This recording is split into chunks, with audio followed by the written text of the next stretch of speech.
We'll begin by looking at our trending tech stories. We're starting with the United Nations Telecom Union advising Nigeria to clarify between the roles that NCC and NITDA have. So in a recently related report titled Collaborative Regulations and Accelerating Nigeria's Digital Transformation, the International Telecommunications Union has recommended that Nigeria's government streamline the regulatory function of the NCC and that of NITDA. This has been going on for some time. I would think it's about time this gets addressed. This move is aimed at addressing the issues of overlapping regulations in Nigeria's digital space, where the roles of NCC and NITDA overlap. Now, if you're not aware, you should be that both agencies oversee data protection, client regulation, and development of sector-specific ICT policies. Although there is NITDA amendment bill currently under deliberation by the National Assembly, the ITU suggests that the bill should not only clarify NITDA's role, but also its mandate, which appears to overlap with those of the NCC and the National Office for Technology Acquisition and Promotion, NOTAP. The ITU warns that the broad mandate of NITDA concerning the digital economy and lack of clear distinction between the IT and ICT sector could lead to conflicts with the other sector regulators, including NCC and all of that. So we are hoping that this intervention by the United Nations would help bring some sanity, because we have this overlapping going on for too long. In summary, the ITU report calls for a more streamlined and clearly refined regulatory framework to enhance Nigeria's digital transformation efforts. To our next story, the ongoing dispute between WhatsApp, owned by Meta, and Nigeria's Federal Competition and Consumer Protection Commission, FCCPC, has entered a new and intriguing phase. WhatsApp is reportedly threatening to leave Nigeria if the FCCPC insists on its demand. And this demand includes an order to stop WhatsApp from sharing data with Facebook and other Meta companies, giving Nigerians control over their data and providing information on the kinds of data WhatsApp collects from Nigerian users. The commission made the demand, slamming a whopping $220 million fine after it claimed that Meta is discriminating Nigerians, denying them control of their data and sharing data with third party without consent. Now, this is a big deal, and we talked about this last week, but I want to give you reasons why WhatsApp might not necessarily leave Nigeria. It's important to know this. There have been reactions on social media. We've also had the former FCCPC boss, Babatunde Irukera, criticize WhatsApp and is urging them to do the right thing, follow legal process instead of making empty threats, he said. Now, I'll give you 3 reasons why I think, personally, that WhatsApp will not leave Nigeria. The first is that Nigeria has the 10th largest number of WhatsApp users in the world. So WhatsApp is the most popular messaging app in the world today, and one of the most popular and the 4th most popular social media apps after Facebook, YouTube, and Instagram. That's as of April 2024.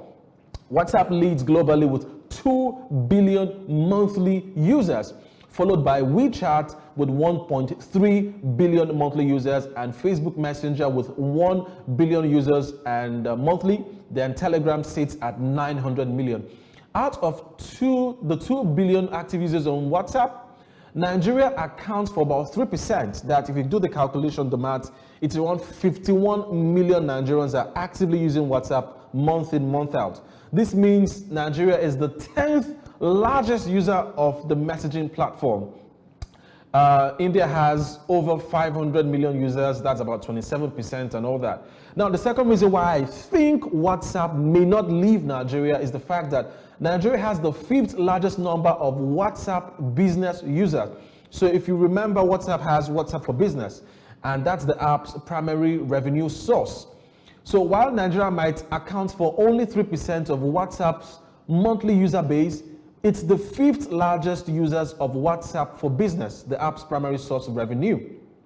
And it's estimated that WhatsApp made a total of about 382 million in 2023 from WhatsApp for Business alone. So now WhatsApp has been accused. So one of the reasons why, the third reason I think WhatsApp may not necessarily leave Nigeria is the fact that they have been accused of similar breaches globally. So while WhatsApp says it will not be able to offer its services in Nigeria based on FCCPC's demands, it has faced similar troubles in other countries and continue to still function in those markets. In 2021, if you recall, a complaint was made by a German data subject, and similar to Nigeria, it involved forcing users to consent to an updated data policy. Now in Ireland, WhatsApp Ireland is the headquarters of WhatsApp in Europe. It was fined 5.5 million euros. And in addition to this fine, it also required to bring its processing operations to compliance with general data protection regulation within 6 months. Now, this is the crux where I think you should pay attention. Why is the Nigerian government insistent on Meta being brought to the book for these issues? Beyond the $220 million fine, which is around 300 billion naira, you should know why the FCCP are making these demands, and what are these demands if we are to start with. The first demand is that they provide the FCCPC and the National Data Protection Commission, NDPC, with detailed information on the data they collect from Nigerians, specify which data is essential for maintaining service, and stop collecting other data until further regulatory action is taken. The second demand is that they restore Nigerians with the user rights to control their data and allow them to restrict or withdraw consent without losing app functionality. Today, you can always check your WhatsApp, check Instagram, check Facebook. You cannot opt out of how Meta is using your data today as a Nigerian. And that's why FCCPC is insisting that they have to update their privacy policy to comply with Nigerians' laws, ensuring it's clear and allows users to freely give or withdraw consent from every piece of data it has collected. Also, the FCCPC is asking Meta and WhatsApp in particular to comply with Nigeria's law regarding storing and transferring users' data in data centers outside Nigeria. Then we also see one of the reasons is that they're given this fine is to stop sharing WhatsApp information with Meta companies and third-party users until users' consent to each use of their data is clearly ascertained. So, and lastly, on the demands of the FCCPC on Meta is that it returns to its 2016 data sharing practices and creates an opt-in or opt-out screen feature for users to consent to additional data sharing. We have a guest in the house today, and we'll be looking at positive and negative implications. I'm excited to discuss this topic of the departure of original equipment manufacturers, OEMs, and technology giants from Nigeria. This is a complex issue with both positive and negative implications.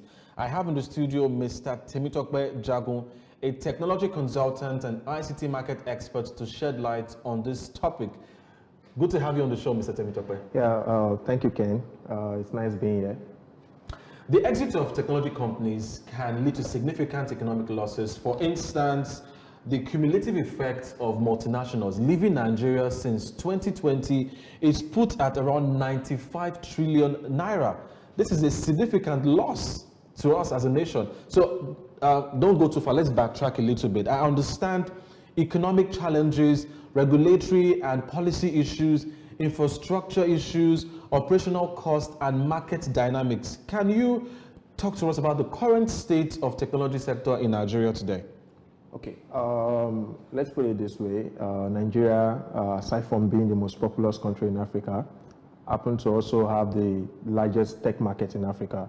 You can't say you want to come to Africa and do business without coming to Nigeria. And you can't do tech business without coming to Nigeria. You could add up a few African countries and the total volume of technology business that they do is not up to half of what Nigeria does. So Nigeria has been that, and it's evident for years. It's evident in everything we see. We see how we've adopted technology between the early 2000s to date.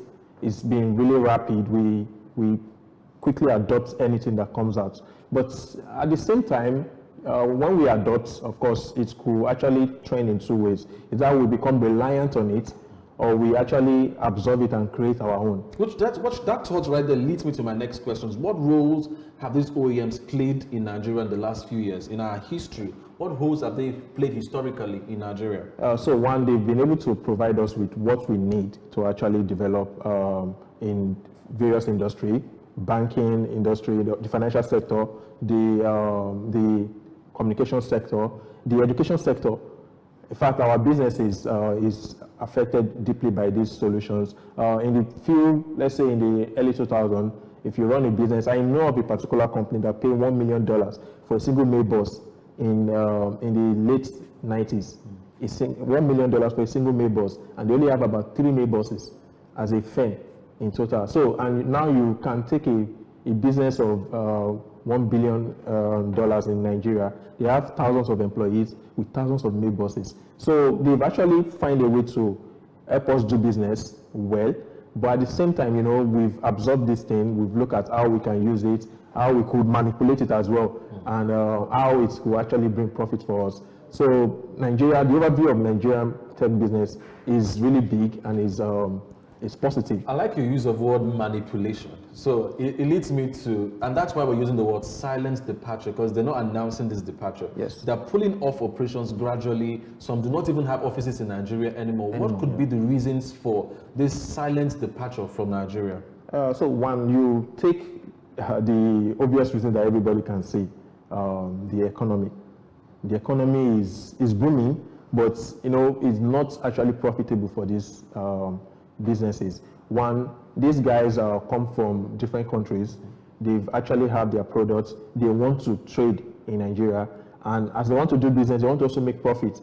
Now, take the cost of doing a $10 million business in, let's say, in 2015. It's not that much. Of course, enterprise could look at, we can actually get this solution for $10 million from one of these big software manufacturers. But these days, they will think about it twice, because the purchasing power has actually reduced.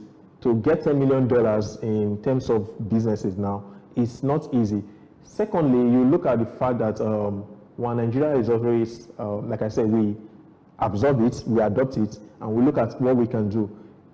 During the time PayPal suspended their operations to Nigeria, Nigerians felt that, and quickly we see the guys like Paystack, guys like Flutterwave rising up, and of course with the government backing them, because we needed it. There was no way you could make some kind of transactions because of we were being suspended by these guys. And look at where those guys are today, just about less than 2 decades.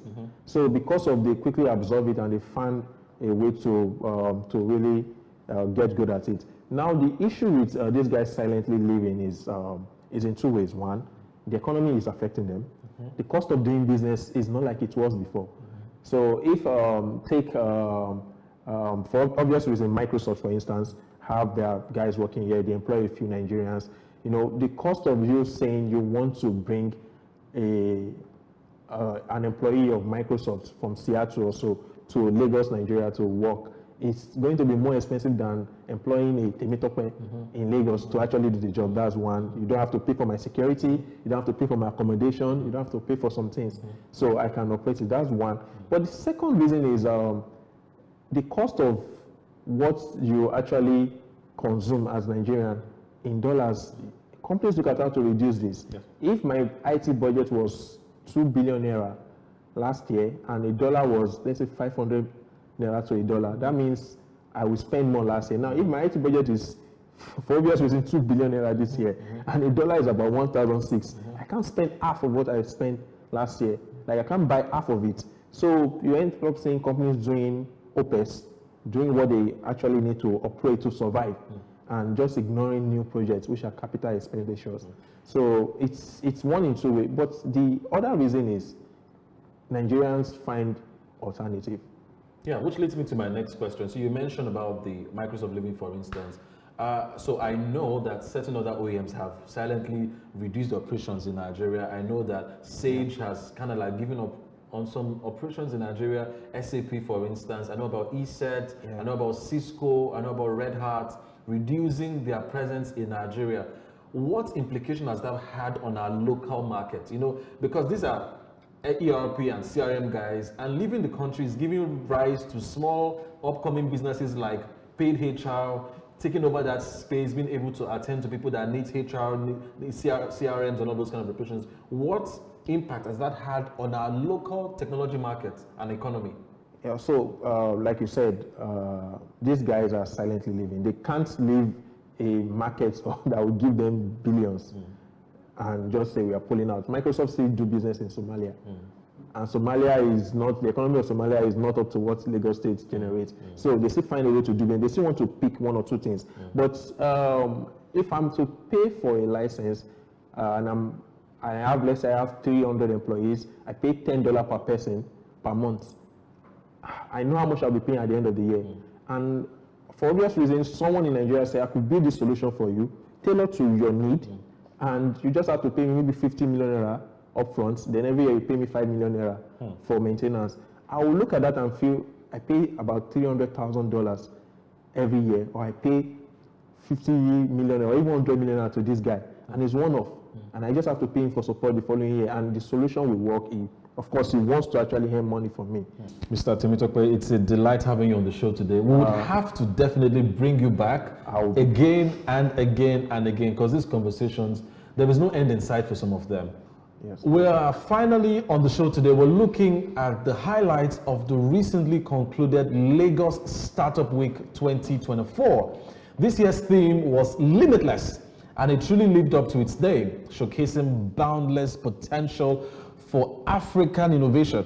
The event brought together trailblazers, decision makers, and industry giants from across the globe. The week was packed with inspiring keynotes, panel discussions, and workshops aimed at fostering growth and collaboration within the startup ecosystem in Lagos. Take a listen.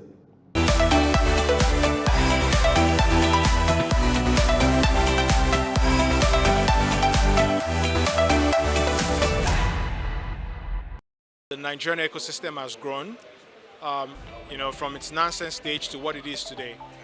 So many of the household names that we see here today, from Paystack to Flutterwave to MoneyPoint, were just super early stage startups back then, and we can see that they are practically championing the future of payments and the future of technology in the ecosystem. This is one of the marquee events every year in the tech calendar, and it hasn't disappointed this year. So the theme this year is Limitless, right? Especially at a time when, everything feels so constrained, right? It feels like the economy itself, funding, so many things are really bearing down on the ecosystem, and yet what we're calling for is that ability to break out of boundaries and become limitless. So I think this is an apt time, right, to really remind people that innovation is limitless, right? And this is the right time to be looking at, getting ahead of the pack. One of the beautiful things about blockchain technology is security, and if you look at what has been happening lately in the financial industry, where there has been a lot of cyber attacks. Now, some of these cyber attacks are not external, right? Some of these cyber attacks, if you investigate, you will see that they are internal. And one of the things that could help mitigate against this is the organizations actually doing due diligence on the people who they give access to, because for anybody to even think of having an internal attack on a financial structure, it is due to their exposure. Sort of fraudulent activities that have been happening in terms of hacking in the financial services and ecosystem. One of the challenges I see is that there's not a lot of sharing in terms of information between different fintechs. So fintech A could get hacked, fintech B could get hacked as well, but they don't communicate with each other to figure out what happened. So for us to move forward in that direction, there has to be some sort of meeting point where these fintechs could discuss about the things they are seeing on their side and share some more information that would help people make informed decisions around what to do. The youth here now, they are really tech savvy. They are really tech savvy. and you can expect more good developers in Nigeria as well. Like we can see that there are a lot of new age developers that are coming up. They are good with blockchain development. They are good with, you know, all the latest stacks of development, you know. So yeah, you can expect good developers from Nigeria as well. I see the future across the continent, but I'm extremely excited about Nigeria, Kenya, Rwanda, DRC, Senegal. I think these are countries that are making enormous progress. Benin Republic as well. There's a tech hub now called Semestiti in partnership with the government. They're doing incredible things. The tech entrepreneurs there are driving and leapfrogging innovation in West Africa. So, and overall, I think all countries on the continent are definitely countries to look out for. At NIDA, we have come up with a plan. We call it, a strategic roadmap and action plan. And one of the key imperatives of that plan is to ensure that the entire Nigerians are digitally empowered, fostering inclusive economic growth through technological innovation. That is our vision. And having said that, that vision had 8 pillars. And the first pillar in those 8 pillars is what we refer to as digital literacy, fostering digital literacy and cultivating talent. Now, our idea, our hope, our aspiration with that particular singular piece of a pillar is that we want to entire Nigerians, not entire Nigerians actually, we want 70% of Nigerians to be digitally literate by the year 2027.